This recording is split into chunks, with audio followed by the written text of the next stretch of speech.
Okay, question 3. Now, this question annoyed me. The exam asked for you to use long division to find the quotient at the remainder, but there are alternate methods which work perfectly well. And I contacted the exam board and asked them, can you use a different method? And their reply said the guidance notes state that if you give the correct answer, it could be presented with an alternative method. Now, my problem with that is why then tell people to use long division? Because that creates a problem when people have been taught a different method and they know how to find this in another way and they're not used to long division. They feel like they have to use it because it's stated in the question. I believe that they're going to take that advice and then change it so they don't just ask for a specific method in future. So I'm going to show both ways, the long division way and the way I prefer, and which is shown in my video 3, polynomial division. So firstly, the long division way. If you want to divide a polynomial, long division, you want to find what the quotient is when we divide x cubed, 3x squared, and 5x minus 3 by x plus 1. So we see how many times x plus 1 goes into the first couple of terms. So if we wanted to make it as close as possible, we would multiply this by x squared, because then I would get x cubed and I would get 1x squared. So that goes in x squared numbers of times. So that multiplied by x squared is this. So what we get when we subtract, the difference between these two is 2x squared. And we bring the 5x down.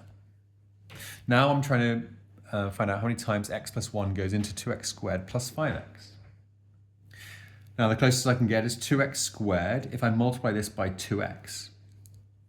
But I also then get 2x multiplied by 1, so I would get also 2x. And the difference between these terms is nothing here, and then 5x subtract 2x is 3x. And then I bring down the negative 3. Next, I want to see how many times x plus 1 goes into 3x minus 3. The closest I can get is 3x by multiplying by 3. But I would also get 3 lots of 1, which is 3. And the difference there is negative 3. Take away positive 3, which is negative 6. And with this method, the quotient and the remainder are shown clearly. This is the quotient. Okay, so that there is the quotient. And the remainder is negative 6. Now, the method that I prefer is using a grid method, trying to deduce what you would multiply x plus 1 by to get our result, which is the cubic.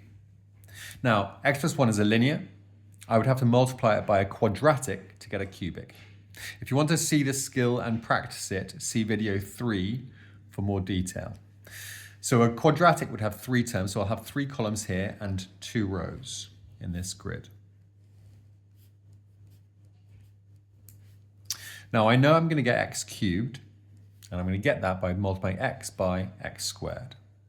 So I can fill in the rest of this column. X squared multiplied by 1 is x squared. But I don't want 1x squared, I want 3x squared. So these two terms together have to combine to make 3x squared. So this will need to be 2x squared.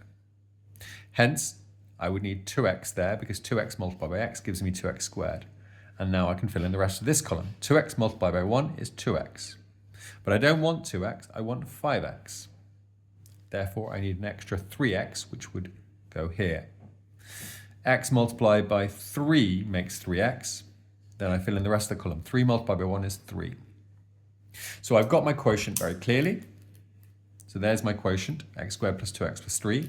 And my remainder will be what I need, what the remainder needs to be for me to get negative 3. At the moment, I've got positive 3. So in order to get from 3 to negative 3, I have to subtract 6, so my remainder is negative 6.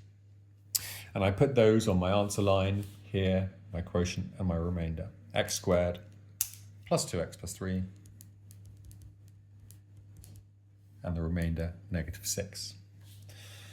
So whichever method you prefer, you should use. Okay? Whichever makes sense and whichever helps you make the fewest mistakes, that's the method which you should use.